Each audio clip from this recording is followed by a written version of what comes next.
This abandoned airplane has been sitting here for years, hidden deep inside a jungle, forgotten, broken, and completely taken over by nature. Cracked cockpit windows, a destroyed engine, rust covering every inch of its body. It looks beyond repair. But today, everything is about to change. A team arrives, inspecting every part of the aircraft, analyzing the damage, and planning what seems impossible. And then the work begins.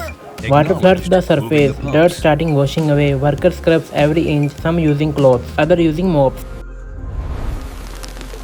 Sparks fly as rust is cut away, layers of decay disappear, movement becomes faster, more aggressive, more focused, and suddenly the transformation starts to reveal itself. The rust is gone.